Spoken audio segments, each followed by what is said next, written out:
So where do you see YouTube going? I mean, YouTube has changed so much, and not at all in the same way. You know what I mean? Like it's still YouTube, but it has evolved quite a bit over the past couple of years. Where do you see YouTube going?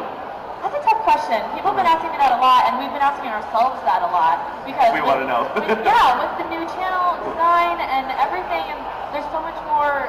I mean, everything has been changing so much on all of the internet for the past couple of years. It's really hard to say. I mean, I think everyone who's doing the kinds of things that vloggers are trying to do are really like hoping that it doesn't change in a bad way for us.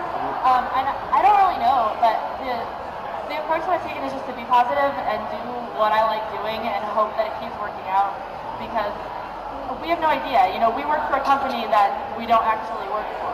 And the fate of our future sort of rests in their hands, and that's a scary thought. And I think that a lot of people, because of that, are trying to make sure that their audience and what they're doing and their sort of social brand exists outside of one website. Right. Like if I only had all of my stuff on YouTube, and then YouTube decided that they didn't let individuals make content anymore for some reason, I would be so screwed.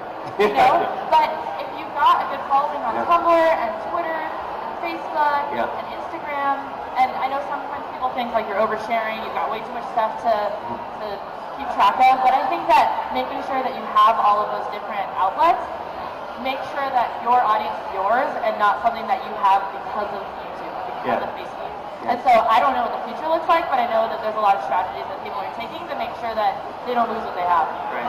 And where do you want to go with YouTube? I mean, I've never been the kind of person whose like end goal is just being famous on YouTube. I don't think that that's a fulfilling enough goal to be going for. I mean, my web series is something that I like really, really put a lot into because I love the idea of creating a larger thing with larger people.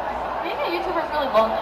You make your videos yourself, you edit your videos yourself, you art them yourself, and at the end of the day, you've just spent a lot of time alone in your bedroom, and that is depressing. So I don't know what I want the future to look like for myself, but I like that there's so many really talented creators out there, and I love the idea of finding more ways to work with them. For sure. I mean, like that's what YouTube was when it first started. It was just people collaborating with people. Like that's how YouTubers became big, was because just collaborations and sharing audiences and stuff like that. So it's nice to think about doing more of that. Yeah, definitely. Yeah, for sure.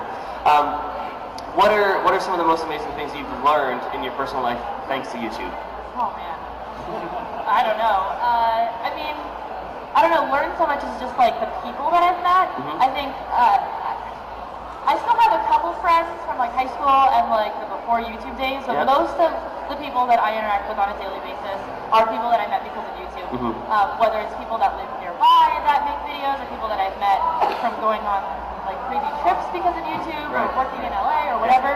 And I think what I've learned is that people who create things and who like work, being a YouTuber is hard. You have to do so much more work than just clocking in to a 9-to-5 job. And those are some of the most passionate, amazing people, and the people that I absolutely love to surround myself with.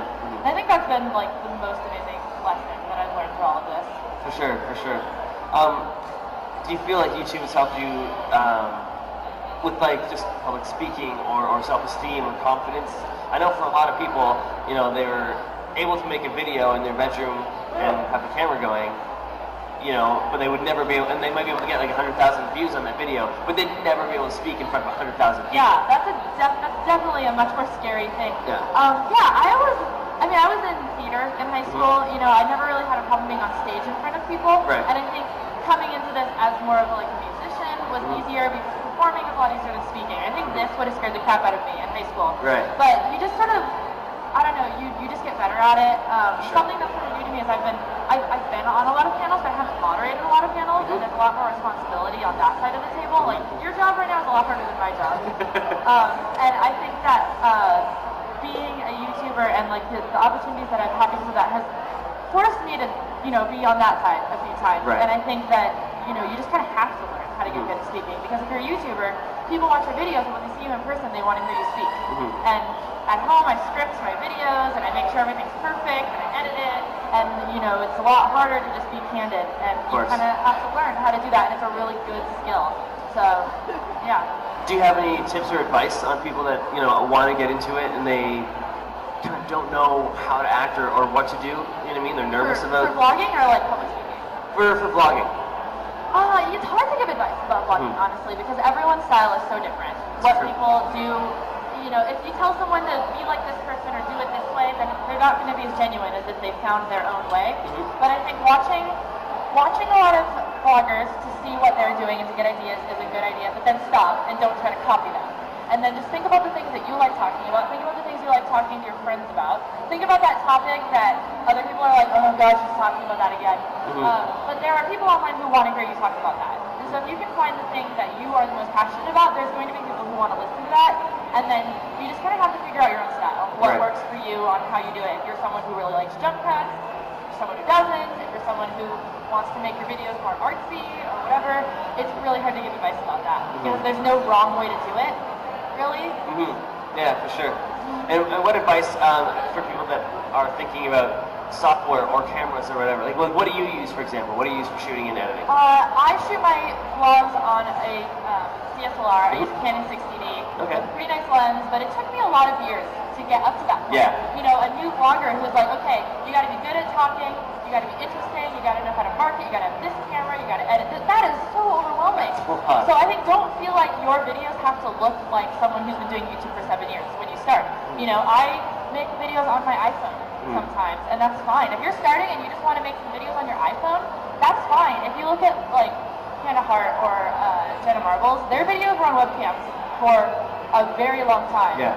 And they managed to get so much success, even despite that. So it's really, really not the quality of your camera that's going to make you popular. For sure. You know, I mean, I use Premiere to edit, and I like that program. If you are ambitious and you want to jump into having a DSLR and Premiere, that's great. But don't feel like you can't make good videos using iMovie and your phone. Yeah, it's very true.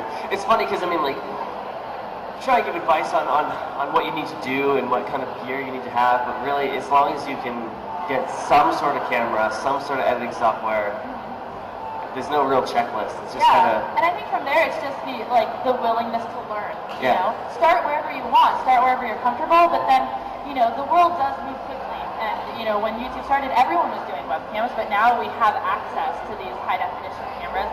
And it's cool. It's a cool place to be able to learn how to do that stuff. So I think, like, have the willingness to learn how to do those things. You don't feel like you have to. Yeah, for sure, for sure. Any other questions?